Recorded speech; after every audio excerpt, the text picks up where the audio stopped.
Well, my footy career started basically because of chance. I'd played soccer as a youngster when I was 16 and 17. My dad was heavily involved in soccer and through the North Geelong Soccer Club, so I was happy to play there on a Sunday. Then at the start of the 72 footy season, the St Peter's Footy Club was playing at Baker's Oval next to the house I was living at the time, and one of the people from the club came over and asked if I could fill in with the under-18s because they were short. So I went over and had a game and kicked half a dozen or so goals, and within 3 weeks or so I'd started playing in the seniors for St Peter's, but I was also playing soccer at the same time on Sundays, and St Peter's was playing on Saturdays. So that year I ended up having a pretty good year with St Peter's. We played off in the grand final and got beaten by St Mary's in a pretty close game, and we were coached by Tony Hannon, and that's where I actually met Kevin Hannon, who's one of the best players who I've ever come across and one of the nicest guys. So that was a fantastic year for me, and something that was a bit of a surprise, and slowly I gave soccer away to concentrate on footy. Halfway through the year, Geelong invited me to come and train with them. So as I was only very novice to the game, I was pretty nervous. Players like Doug Wade had been people who I'd idolised them, and so I got to training that night and we were doing circle work, and Doug went to kick the ball to me and I didn't know what to say. I wanted to call him Mr Wade, but I couldn't. I didn't know what to say anything, so I didn't say anything. He still kicked the ball to me, and it was one of the greatest moments of my life, having Doug kick the ball to me in circle work. So the following year, after I was invited down to Geelong to play in the under-19s, I played practice matches in the under-19s, but when the first game came around, they were short in the seconds, so my first game at Geelong was actually in the seconds against Carlton. And I played most of the year in the seconds and kicked 70-odd goals. Unfortunately, I didn't get an opportunity to play in the seniors. They did try 6 or 7 players at full forward that year, but I wasn't considered good enough to be given an opportunity, so I thought I'd come back the following year and do the pre-season. So I did the pre-season, and at the end of the pre-season, what they do is at the last training session, they called us up to the social club to announce the list, and my name wasn't on the list. So when they also left me off the supplementary list, it meant that I was no longer involved in the club. I sat there and no one came to say a word to me, so I just picked my bag up and left. And I really didn't know what I was going to do. A couple of days later, Billy rang me and invited me over to West. I didn't know much about West. In 72 I went to the preliminary final and watched that game, and that's the only real connection I had with West, just watching that one game, and it was an exciting game, so I thought, well, yeah, I'll go and have a go. In 74 I played the first 4 games and then broke my wrist, and I was out for the rest of the year, and I didn't come back until the prelim final against Oakley, and we got beaten. So it was a bit of a wipeout year for me. In 75 I was pretty determined to have a good year, and there was a really good feel about the club. There were lots of great players there that had come over from Geelong, and we played Oakley in the first game. That's one of the vivid memories I have of that, because they were expected to be really hard to beat that year. They recruited really well, and we beat them quite comfortably at West, and I was lucky enough to get 10 goals that game, and it set me up for a good season. It set our club up for a great season. I didn't think at any stage we were going to get beaten in the grand final that year. I thought we were going to be premiers. We had so many great players on all the lines. Our back line was just sensational players like Stokesy and Friendy and Brian Dunn and Ivan Kleiny and Howard Smith. They were just terrific players, and Howard was probably the best fullback I'd ever played on. I'd played on him in practice games, and he was just really, really hard to play on. And then, of course, Tony in the middle was just exceptional. He was one of the fittest players I'd ever seen. I used to see him running on a Saturday night and Sunday night after a game. He was just totally committed and a great player. And then, obviously, we had lots of forwards who created great chances for me and gave me plenty of opportunities. And so it was a fantastic place to be at. And we then went after that. We had a couple of years that we didn't have a lot of success, but then when Billy came back in '79, we probably should have won the grand final. We had lots of opportunities too, but we didn't. So I stayed at Geelong West until 1984, so I had 11 years there, which were fantastic. There were some great people at that club. At the end of '84, I got the opportunity to go to St Peters, and I was really grateful they gave me that opportunity to be a playing coach for 3 years, which I really enjoyed. And at the end of that time, my career as a footballer finished. I'd been at St Peters and Geelong West for a combination of 15 years, playing at both clubs, and thoroughly enjoyed my time there. So I started at St Peters and finished at St Peters. When I left Geelong at the end of 1973, I didn't think I'd ever go back there again, but I wasn't sure what I was going to do. When I started at Geelong West, I found that it was a place where everyone was respected, from the players to the committee, the supporters. Everyone had a role, and it was just a fantastic place to be. So by the end of '75, when we won the premiership and came back to the club rooms and to the West Town Hall, and there were 2,000 people there waiting for us, I'd found where I wanted to be. Geelong Footy Club came, or Bill McMaster, came and asked me a few weeks later if I'd be interested in coming back to Geelong in 1976. But at that stage, I said no. I didn't want to go back. I was still bitter the way I was treated when I left, without any explanation as to why they didn't want me there.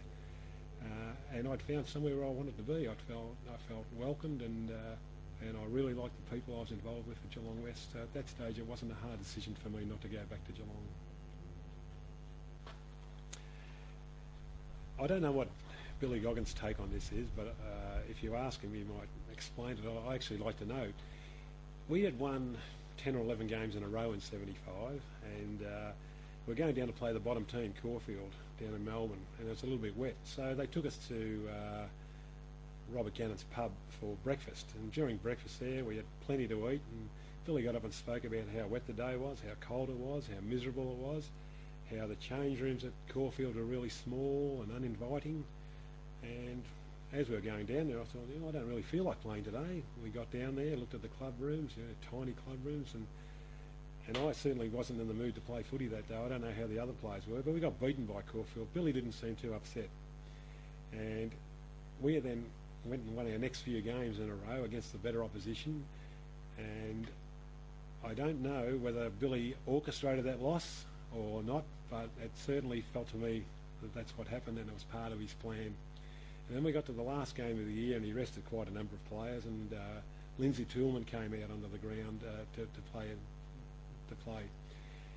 And I laughed during the game because he took on half the Port team. Buster Harlan had his shirt ripped off, and Lindsay's running around hitting blokes. I think Lindsay got reported, some Port players got reported, and Lindsay lived off that for many years to come after that, the notoriety of taking on the whole Port team. So he was. That was the only two losses we had for the year. So Billy wasn't disappointed that we lost those two games, and I'm sure that the losses in those two games helped us when we got to the grand final. During my time at Geelong West, I had a number of coaches, and obviously Billy stands out probably because of the respect I had for him as an VFL footballer at that time, the games he played and what he had done there, but also because of the way that he coached. He just had everyone's respect, and I've had my two best years, I think, under Billy, because of the way that he structured things. It was a little bit difficult for Howard coming in '76 after Billy had coached, because he lost some players, and also following in the footsteps of Billy would have been very difficult for him. The other coaches I had all contributed to the footy club. I got on well with all of them, and it's just one of the things that stood out for me was the fact that when Billy was coach there, he made sure that he had really good structures around him, and I think that led to the success that he had. So he was well organised and had a good footy brain, knew when to tell you off, knew when to cajole you, and he was very supportive. So I want to thank all of the coaches I had there, especially Billy. My kicking for goal was something that, I don't know, probably came about as a youngster. Like as a little kid, we used to live next door to this big shed that had girders, like goal posts. So I used to kick the old plastic footy at that of a night time, just time and time again, even though I wasn't playing footy. And then when I started playing footy, it just felt natural coming in to kick the ball. I did have my off days. I remember kicking 4-8 against Williamstown on a boggy Williamstown ground one day, and things just wouldn't go right for me. But generally, I would kick more goals than I would miss, and it wasn't as if I had a set routine. It was just walk back and just amble in and pick it. I suppose pick a target that you're shooting at behind the goal, and that was it. That was about it. So it wasn't any great. There wasn't any great science to it. Used to have some really hard opponents in the VFA in those years. Though there were some good players who had come back from the AFL or from the VFL at that stage. Blokes like Rod Carter and Terry O'Neill from the Swans had come back and played. There were some well-known names like Alan Harper and Alfie Buse and Trevor Price who played, and they were always hard to beat. Alfie surprised me with his pleasantries before the game. One day he shook my hand and said all the best, and I thought, oh, he's a nice pleasant fellow, but as soon as the ball was bounced, that was it. He gave me hell for the next 4 quarters. There was a fellow from Coburg called Gary Pitt who, for some reason, I struggled with. I could never kick a bag on him. There was just something about him. He wasn't very big, but he just always seemed to be there. He was actually a pretty hard opponent. But in the VFA at that stage, the fullbacks got plenty of practice because they had to come up each week against the guys like Freddie Cook and Kim Smith and Frosty Miller, all guys who were kicking bags. So they had plenty of practice. But there was some really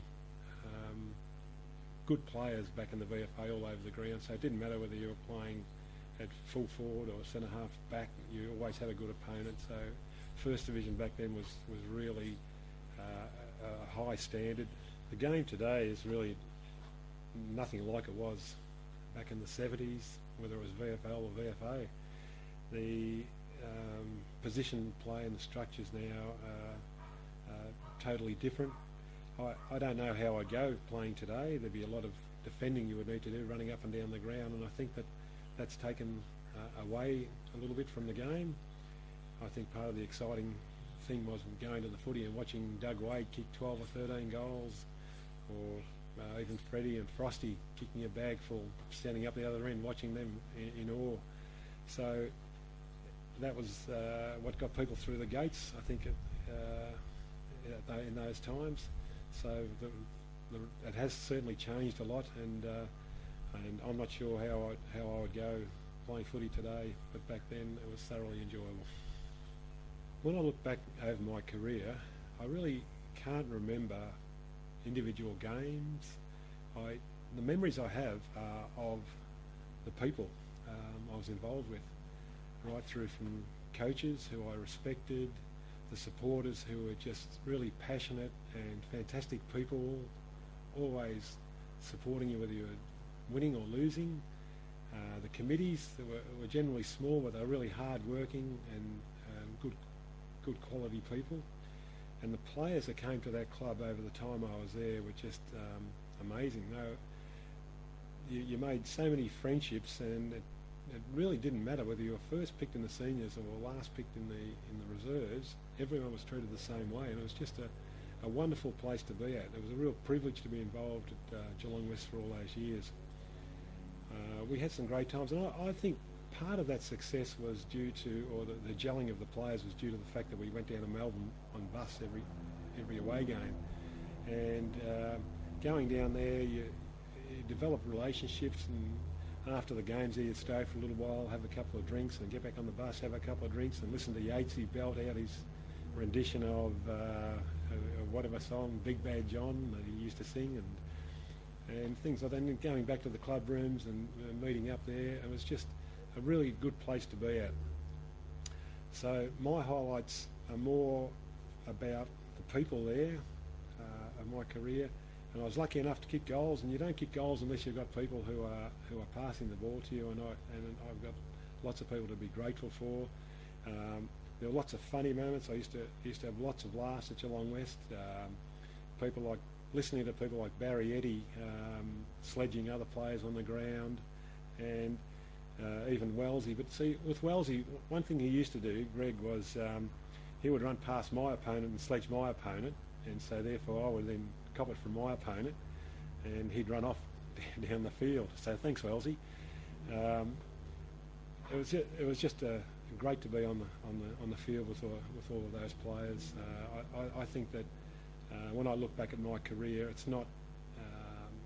I don't look back and think of the goals I kicked. I don't think of the games I played. I think of the relationships I formed with the lovely people that were involved in that footy club, and I just want to say it was a real privilege to be involved. We probably should have had more premierships at Geelong West than we did. In 1979, that was one that just got away for lots of reasons. I was to blame with my poor kicking. I know that there are other players who missed easy shots in the last quarter when we should have won the game. They had a lucky bounce where they scored a goal. I remember Murray Stab, the umpire, took a mark off me in the few minutes to go when it was a really the game was up for grabs, and I think that was the game that we should have won. There were a couple of incidents in the game that were pretty nasty, and I think that for all concerned, it was pretty lucky that Billy left Steve Parsons out of that team, because had Steve Parsons played, I reckon Trevor Price may have met his match and may not have done what he did to John Scarlett. It was a very nasty incident, and there were a few of those throughout the game, and we probably, if we look back, we would probably think, well, that's the one that got away, and we would all be really disappointed about that, because that should have been West's second premiership within 4 years. And then in '83, we played Preston. We went into the game fairly confident that we could win it. Unfortunately, they were just a little bit too good on the day, but we certainly thought that we were a big chance to win that game. So it's a bit like the Olympics. Every 4 years we were getting into the grand final. We happened to win one, but we certainly could have won more. I was probably blessed in that I was a very accurate kick.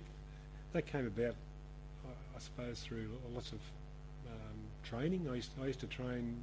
I used to go and practice before training and after training, and time away from the footy ground at various ovals.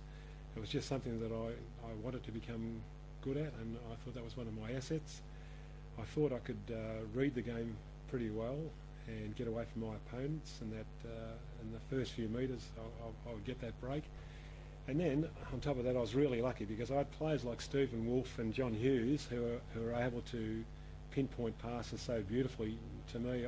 My eyes lit up as soon as either of those two players got the ball, because I knew I just had to make position and the ball would end up in my arms. They were just fantastic.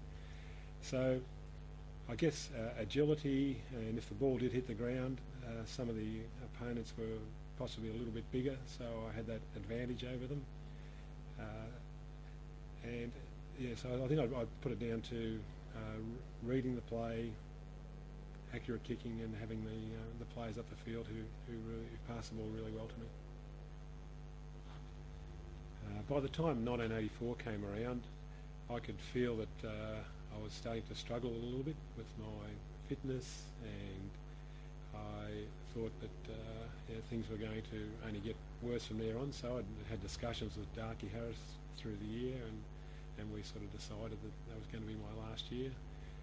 So at the end of '84, I had the opportunity to go to St Peters. The coaching position had come up at St Peters. So I finished finished at the end of '84 after 11 seasons. I was starting to get a few injuries as well, and so therefore it made it easier to make that decision to go to St Peter's, where I then went and was player coach for 3 years. Today I go down and watch St Kilda play. I'm just a member of St Kilda. I enjoy going to watch them play, and during summer I've got a connection with Melbourne City. Both my nephews are involved in the running of the club, and so I've always had a love of soccer, so enjoy going down there to watch. So apart from those two things, I play golf, not very well most of the time, but they keep me occupied.